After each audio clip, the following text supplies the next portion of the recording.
A lot of people want to know, what do we do now? What does this mean? Is the company overvalued? Some people are saying the stock is going to get absolutely clobbered. I'm going to be talking a little bit about this, what to think for people that are invested currently in it and people that have sat out. Other news, we have Disney. They had a positive earnings report, 26.5 million Disney Plus subscribers. I'm going to be talking about this and how it stacks up with other streaming services. And then we have emails. I have one from Jack Hare, who he's looking to have a change of career. So he believes that the field that he's working in, the thing that he's doing is becoming obsolete, and he's wanting my advice on what he should go into. So I'm going to be giving some advice to Jack. Hopefully we can help him out a little bit. And of course, we also have my portfolio. I'm going to be giving an update on what's going on with this. First of all, let's start off with a portfolio update. This is my personal portfolio. It is a dividend growth portfolio. I have 52 holdings. Of those, I have 5 different bond ETFs, and then the rest, the 47, are dividend growth companies. So I have all these different companies. Every single one of them pays dividends. All those dividends get accumulated into my cash balance, and then they get reinvested back into my portfolio. That is the basis of this strategy. As they get reinvested back in the portfolio, they purchase more shares. Those additional shares pay dividends that pay more cash that get reinvested back in the portfolio. And there you see compounding happen. Now, that is the strategy. I've been tracking this month over month. In December, I earned about $343. So that's the last month that I have recorded. We're going to find out how much I earned in January. It's going to be a lot lower. It'll probably be less than half as much in December because of the companies I own. Not a lot of them pay on January. A lot of them pay on December. But regardless, the goal of this portfolio has always been passive income. And I just want to clarify something real quick. So we have on YouTube a trend where people see things become popular. If you look at my channel, it has a lot of subscribers. Now, I'm not saying this to toot my own horn. I'm just saying that the channel has become quite a bit more popular. There's been a lot of people that have tried to mimic it and mimic the strategy, and I'm glad that they do. I think that dividend investing is a wonderful thing. I try to get people to do sensible investing strategies that are long-term, that are conservative, that will keep you invested during a downturn, and I believe that dividend growth investing fits with those goals. So it's something that I like to see people doing that. But I want to just clarify something. Passive income to me is not some marketing gimmick. It's not something that I do because of YouTube. I started this portfolio. If we go ahead here and we look at when I started it, December 18th of 2017. If I go and I look at my YouTube, the first video I uploaded was February 7th of 2019. So if I go back to here and I go to February 7th of 2019, right about here, that's when I uploaded my first video. I had been doing dividend growth investing with this portfolio titled as passive income for over a year before ever uploading my first YouTube video. The reason that I have a goal of passive income is because I want to have my portfolio subsidize my cost of living. That's the goal.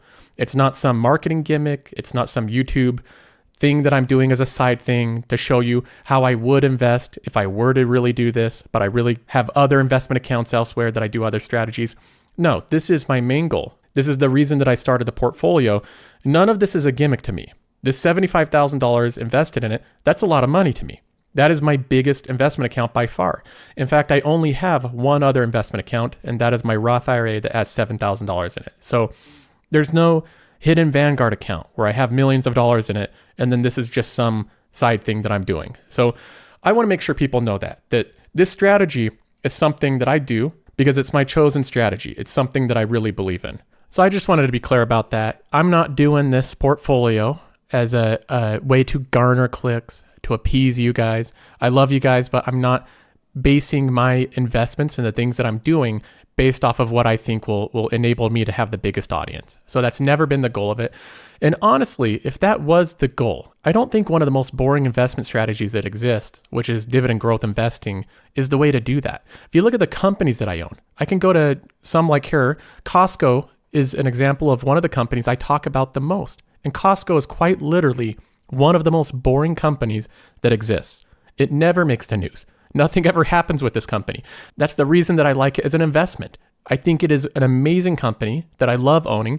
I've done entire episodes analyzing just this company, Costco. So obviously, if the goal is to try to create the most excitement and base my investments off of that, then I would be picking a different strategy and I'd definitely be picking different companies. But that's never been the goal. It'll never be the goal.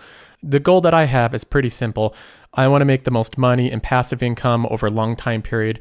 I want to see the amount of money that I'm making month over month grow until I have a sizable stream of passive income. So all of this is real. This is all completely real. That's another thing that we do a little bit different here. There's no Photoshop here. There's no airbrush. Everything is completely real, completely transparent. I show you how much money I make. I show you how much money I've deposited.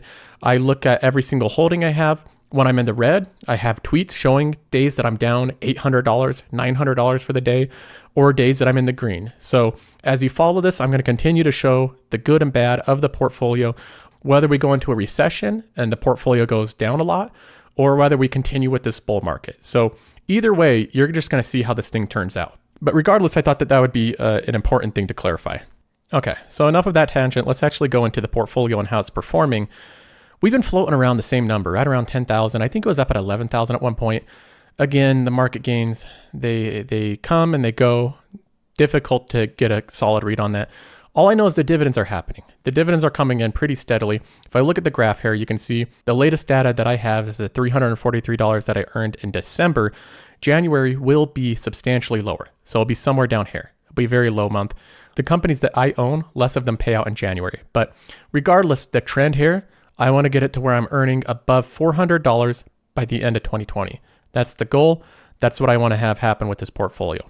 Now, the returns have been pretty good. We had some dividends come in at the tail end of January. So January is a very bad month for dividends. But if I filter here, I have on the 31st of January, I had 4 different dividends come in and 1 negative dividend. This throws a lot of people off, but I'll go through these. JP Morgan paid $15. LTC Properties paid $9. New Residential Investment Corp, that is a mortgage REIT. They have a business model where they pay a high amount of cash flow. It has an insanely high yield of like 11 or 12%. It paid $71. So that's a lot of money, but they cut their dividends all the time, but typically it's still a high yield after they cut it. So it'll be like 9% instead of 12, but they paid $71. TD, Toronto Dominion Bank, this is a Canadian bank, paid $7.73. And I got a negative dividend from TD for $1.16.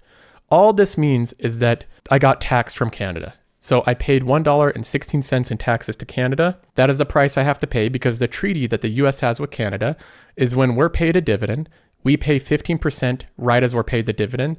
And then the US says, hey, we want to encourage investments across with Canada, and we both have a treaty with each other where we don't tax each other twice. So that's the only taxes I pay on this. $1.16 is 15% of this money, and it nets out there. Now, we also have just on the 3rd, we have AT&T that just paid $34, and we have Verizon that paid $17. I'm trying to put more money in AT&T. I think that it's a good one to have in the future, and it pays really good amounts of dividends. But that got reinvested back in today, and that's what's going on with the portfolio. I'll keep you up to date with it. Now, one other thing I want to mention before moving on to the news is on my YouTube page here, there's a community tab. And I like this because it gets sent out right to my subscribers. So if you're subscribed to the channel, you'll see this. Now, I put a poll out. Every once in a while, I like to do a thing where I get your guys' input on things. So I'll put out questionnaires or polls and get your opinion. And I put one out that said, the markets on Monday will open, and it had 2 different options. It'll open in the green or it'll open in the red. So I put this out 3 days ago before Monday. And a lot of you are kind of silly because you kept filling out the poll after Monday's open. But at the time of Monday's open, 70% of you said in the red, 30% said in the green. So 70% of you were wrong saying that the market would open in the red, and I would be in that category as well. So I could pretend like I had some special vision of how the market would open and that I guessed in the green. But if I'm being honest with you guys, I would have likely said that the market would open in the red this week. If you look at the bad news, we had all this terrible news coming out of China all the past week. I went over all of it. And a lot of times that gives you the impression that you know what direction the market's going to open. This is just a reminder that nobody has any idea what way the market will open. Guessing if it's going to open in the red or the green is literally a coin flip. This survey, I would have had the same amount of valuable information. And this is not offensive to anybody. I'm not saying you guys are dumb or don't know what you're talking about. I'm saying nobody can guess the market, me included. This survey is about as valuable as me saying that I have a coin in my hand. I'm going to flip it. Is it going to land on heads or tails? That's about as good of an estimator of what direction the market's going to open as all the analysis that you can do. On such a short timeline, it's impossible to tell what direction the market's going to go. Over a long period of time, you can get more accurate with it. So there's things that you can do to extrapolate with economic factors and say that most likely over the next couple of years, it's going to go this direction, but not with one day, not with 1 week. It's literally impossible to tell. Okay, let's move on. I want to talk about Tesla. This stock is really interesting. It's interesting whenever I talk about Tesla, whenever I do a video on it. I've done a couple episodes in the past when I've talked about Tesla, their autopilot. I did one where I talked about the truck that they had, the Cybertruck. I did an episode on that. And it's interesting the reaction that I see with this company. It's something different than when I talk about any other company. And it goes along with my idea that Tesla is more than just a company. Elon Musk is more than just a CEO. There is a cult persona that goes along with this company. The thing that I notice about Tesla is that whenever I talk about it, it's very divisive. There's two sides to it. There's not people that look at it as just a company. They look at it as either you're on Tesla's side or you're against Tesla. I have people, whenever I say something critical of Tesla, like the autopilot, I highlighted some issues that it was having, and I had a lot of people that were bullish on Tesla, saying that I explained incorrectly or saying that I'm too bearish on it. I had people, when I did the episode where I talked about Elon Musk and how I admired his work ethic and the fact that he became a billionaire by reinvesting back into different projects and not just retiring with $100 million. And I had people email me and message me on Twitter and stuff saying, here's all this bad stuff about Elon Musk that you didn't mention. Why are you bullish on this company? Just a fanboy of it. It's the type of thing that I see with politics. It's like you're part of your tribe. You're either in the pro-Tesla tribe or the anti-Tesla tribe. It's just an interesting dynamic to see that I don't see in any other company. And it makes sense that Tesla, being this type of company, would be the most shorted stock in the US. So a lot of people are against this company, hoping that the value goes down, and a lot of people are very bullish on this company. Now, I've said so in the past that I like Tesla. I hope that it succeeds. I hope that Elon Musk does well. I think that it's actually a cool car company. In the US, I don't feel like we have any cool car companies outside of Tesla. Europe has all of them. They have a lot of cool car companies. Japan has a lot of cool car companies. Tesla is one that I think is a pretty cool company. I really like the products they sell. I hope the company does really well.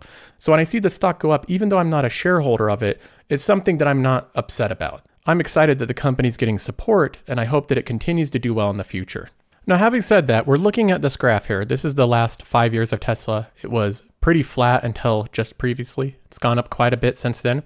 If I go to the 1 year mark here, we can go to the low point here. June 3rd of 2019, I believe that was the low point. From there, it's up 395%. That's since June of 2019. If I just go to year to date, this is just 2020 and it's up 106%. Give or take. It's been bouncing around 110%, 106%.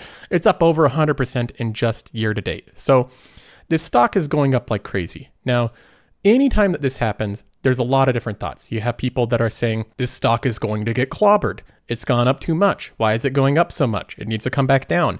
People are out of their minds buying it. You're going to see a lot of talk like that. And then you have people that are very bullish on it that believe that this stock hasn't even gotten started.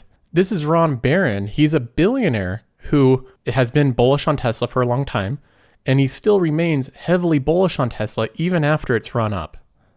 Just in terms of discipline in maintaining a portfolio, do you lighten up on any of that position at all? Because you think, I still have a large position even if I sell a little and book some gains. Or no, you're holding the whole thing? Not a share. Not a single share? No.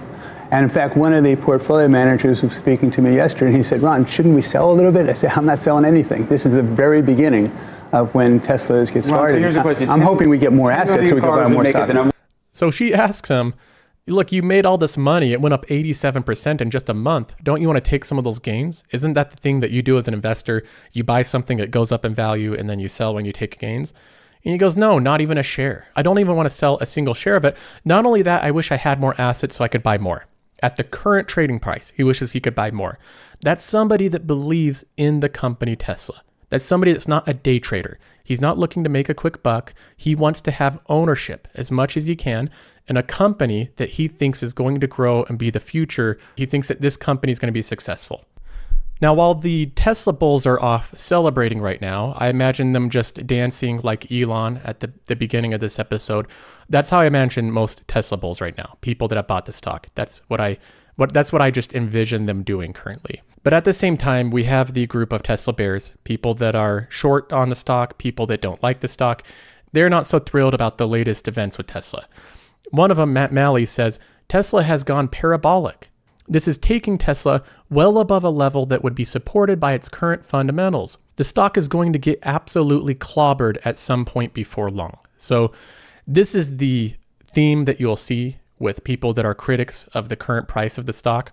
They'll say that it doesn't follow fundamentals, that the current price doesn't support the sales or anything that's happening. What you're seeing here is a breakdown between the difference of qualitative research and quantitative research. People like Matt Malley are looking at quantitative research. They're looking at the math behind the company. They're saying that the current sales, the current revenue, the growth don't support right now the price of Tesla. So that's their perspective. What the Tesla bulls arguments would be, well, you're not factoring in the exuberance and love behind this product. You're not factoring in the people working on it. You're not factoring in the fact that people want to shift from old gas cars to new energy electric ones, that people want to own Tesla over Ford or GM's electric vehicles. They believe that there's all this qualitative stuff about Tesla that makes it distinctly worth more than just the quantitative research you can do on it. Now, as far as my thoughts on this, what I'll say is you can look at both sides. People are going to believe in Tesla. They're going to put money in it. They're going to buy the company. I think that's generally what you should do, is buy shares of companies that you think that they will be the future and they'll be highly relevant in 5+ years. But price really is important. If you look at this, as the price goes up over and over again, it shifts the balance of risk versus reward. So as it goes up over and over again, you're getting less potential reward and more potential risk. So right now, buying a share of Tesla for nearly $900, you have a lot more downside than you did just a month ago. That's all I'll say is really think about the company if you think it's going to be the future, because what you don't want to do is just dive into something with hype where you're not really bought into it, and then when it goes down in value down to $300, you sell out of it. So make sure if it's something you want to buy, you're really bought into this company, that you really believe it is the future. You've done your research on it. Don't just jump into it because of hype. It is tempting to do that. You have the FOMO, the fear of missing out. That is a common thing that gets people to dive into these type of events. So just be wary of that. Look at the risk and reward. As the price goes up, the potential reward goes down, the risk goes up. So just keep that in mind. Now, moving on from that, we have Disney. This is a company that I do own, that I'm very bullish on. I think Disney is a great company to own. I like the products they make. I like the direction they're going. So they estimated by the end of 2024, they would have 60 to 90 million subscribers. And here they are already 1/4 into that, having 26.5 million subscribers. So currently they have surpassed their estimations. They're not revising their estimation on it though. They want to play it conservative. They're saying, hey, we got a lot of subscribers so far. That might slow down a little bit, so we're not revising anything. But regardless, 26.5 million subscribers in a few months is quite a lot. Now, a lot of people say, well, you offered a lot of free subscribers. That's the same plan that Netflix did. When people sign up for things because of Verizon, because of T-Mobile and different deals that they do, a lot of them keep those subscriptions. So that is the reason that they do them. If companies had a problem where as soon as you're done with the trial, 90% of you canceled, they would never offer free trials. The reason that they offer you free trials is because most people just keep paying for it once it's done. Once it becomes a part of their life, they keep paying for it. Now, Bob Iger did an interview where he talks about a lot of the concerns that a lot of people leave Disney after they were done watching The Mandalorian. He says no. They didn't notice any kind of substantial churn after The Mandalorian was done, and they have a lot of content in the pipeline coming out. So he addressed that part. He says that they're on track with their subscriber goals, that they've had very positive reception. He says the goal is not what Netflix does with the shotgun approach of putting out as much content as possible, but rather it's to focus on quality. Now, judging by the total subscriber amount, I can put up this chart here and show you how they stack up with each other, the different streaming services. We have Netflix in the lead, then HBO, and then Hulu, and then Disney Plus. So Disney Plus is off to a pretty good start. I think it will continue to do well in the future. Okay, that's enough news for today. Let's get to some emails here. josephcarlsonshow@gmail.com. That is josephcarlsonshow@gmail.com. You're free to email in any questions, concerns, criticisms that you have. The first one is Jack. I teased this email at the beginning of the episode, but Jack here is in a situation. So let me go ahead and read this email. He says, "Hi Joseph, very much enjoy your investing videos. I have 100K invested at the moment and around 50K sitting in the sidelines and waiting for a dip lull. He says laugh out loud there because that's a lot of money sitting on the sides. But he says, although I'm still renting, I don't own a property. Anyway, I wanted to ask your opinion as I'm stuck for a career direction in my life. I'm 38. I've been working as a data center operative for the past 10 years. Things like cabling, racking, hardware troubleshooting. The industry I'm in seems to be dying, and I wanted to move into something like cloud, but have no idea where to start. I'm somewhat technical and have done programming in the past. Basically, I don't want to put a lot of effort into learning something that doesn't have a demand in the job market. And so I wanted to ask you what knowledge and skills you think will continue to have demand in the future. I'm asking this since you mentioned in some of your videos that you're a programmer and see commercial exposure in this area, as you mentioned AWS. If you were to pick a programming language to start with, knowing what you know now, where would you start? Python? Previously, I've done C, a tiny bit of C++ and C#. I'm not really looking to become a programmer, just trying to figure out a career path. I really appreciate that this is outside the scope of your investment channel, so I understand if you don't reply. Thank you and keep up the good work. Okay, Jack, well, I'm glad that you wrote in. Hopefully we can help you out a little bit here. First of all, though, before jumping into your email and going over my advice on the subject, I want to address one thing. You say at the end there, I appreciate that this is outside the scope of your investing channel, so I understand if you don't reply.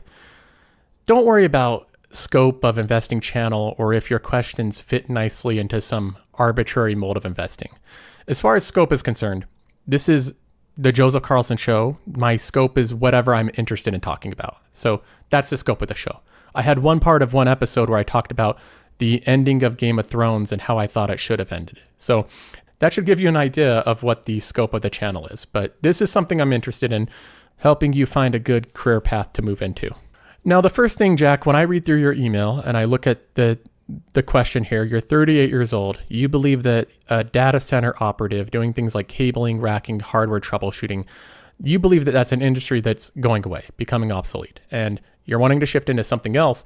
The thing that immediately came to my mind was IT, working in IT for a company, doing things like setting up computer systems, setting up the software for people, managing their email servers and working on security, all that type of stuff. So I think that right off the bat, that would be the thing that I would look into if I was in your position. So if I had been doing this for the past 10 years and I was trying to look at the easiest transition into another field, I think it would have to be IT. And I don't think that IT is a dying industry. There's, it becomes consolidated sometimes, it gets outsourced sometimes, but dying, I don't think that IT is a dying industry. So that's something that I might look at going into. That would be the first thing that I would look at going into. Now, you also expressed some interest in programming, but it looks like you have second thoughts on it. You say, I'm not really looking to become a programmer, just trying to figure out a career path. So programming, in my experience, is a very mentally demanding career to go into. It requires a lot of effort, a lot of dedication. It's not something I think that you can do successfully if you're doing it half-heartedly. So if you're not totally bought in with the idea of becoming a programmer, and you're not willing to spend the time to learn all the concepts, to go and practice it for hours a day and become really proficient in it, I don't think you'll get to the point where you offer enough value to potential employers for them to employ you. So just know that going in, that if your goal is to become a programmer, it does require a lot of upfront work. It is a mentally demanding skill set to go into. Now, you ask about specific languages, if this is the route that you want to take. I think that there's lots of good ones. So Python, Java, PHP, C#, JavaScript is very popular. Any of those are good. If you go to a potential employer and they have a project in X language and you're really good in Y language, you can go and say, hey, I'm really proficient at this language, but I'm willing to learn other things. And if you really are proficient in one, they'll hire you on and you'll be able to transfer over and learn another one in a month or two. So it's not that big of a deal to an employer.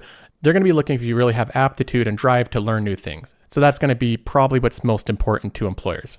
Now, another thing I'll say about programming that I like about it, because it's a quality that exists in other fields outside of programming as well, that I think is often overlooked. Programming has demand, true, but there's a lot of careers that have demand.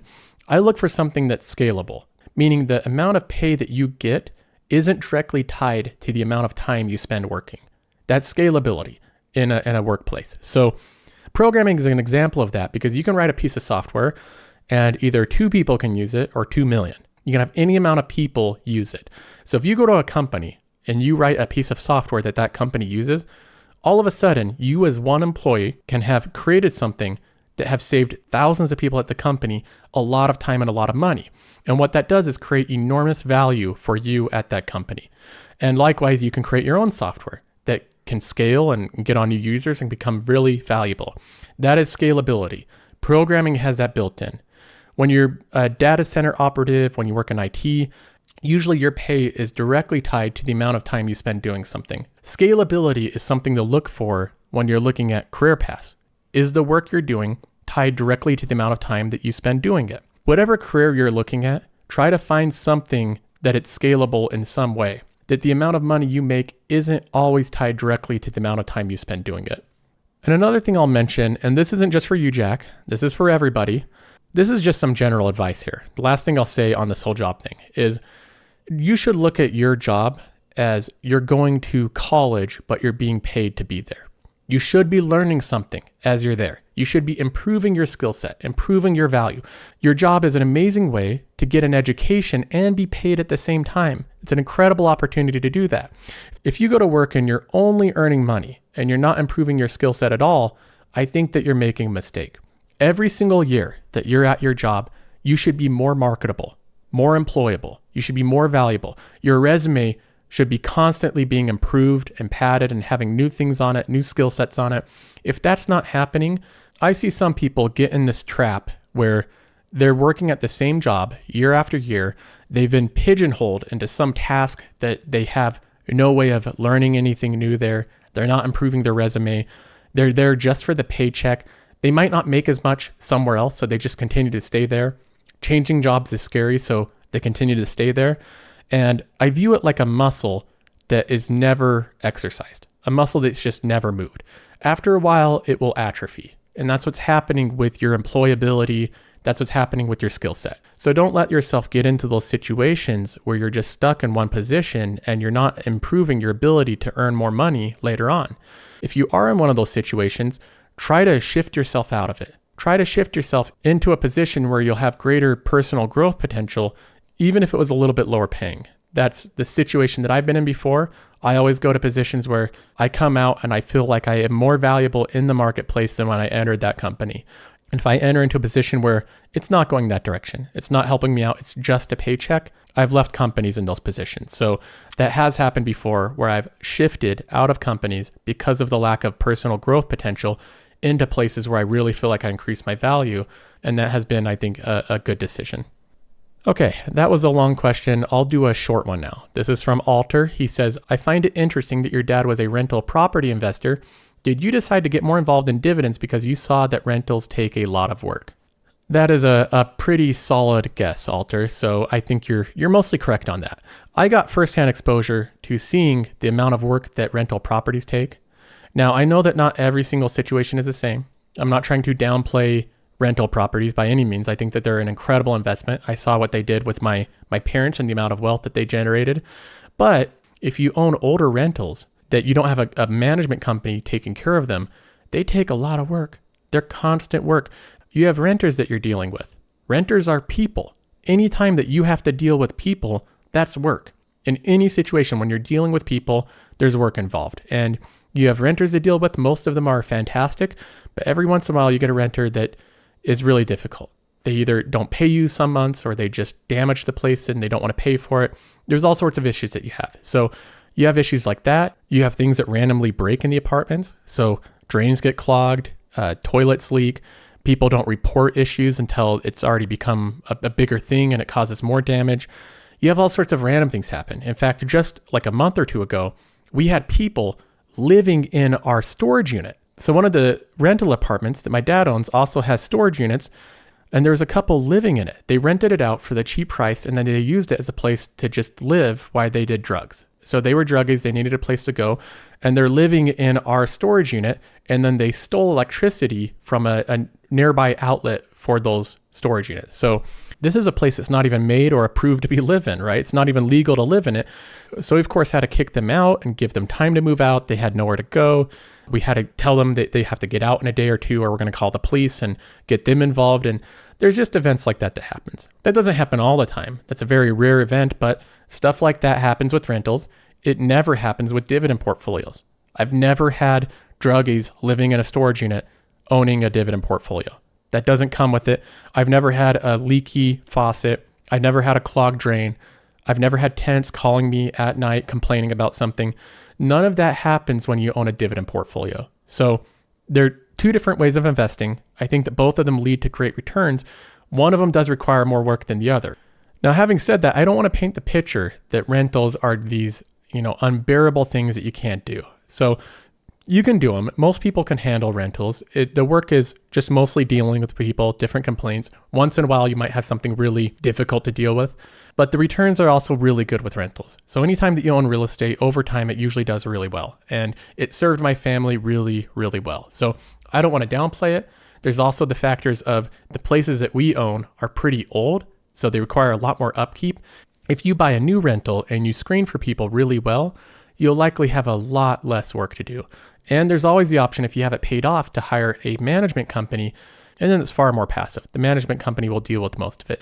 There are options to minimize your burden of work when you're dealing with rentals, but any way you spin it, it's more work than a dividend portfolio. Managing my portfolio takes very minimal work, and I could completely get rid of all of that work by investing in ETFs if I wanted to. So they both have their benefits. It's definitely a little bit more passive on the dividend side. Okay, well, that's all the time I have for you today. I have another episode coming out this weekend, so I will see you guys then.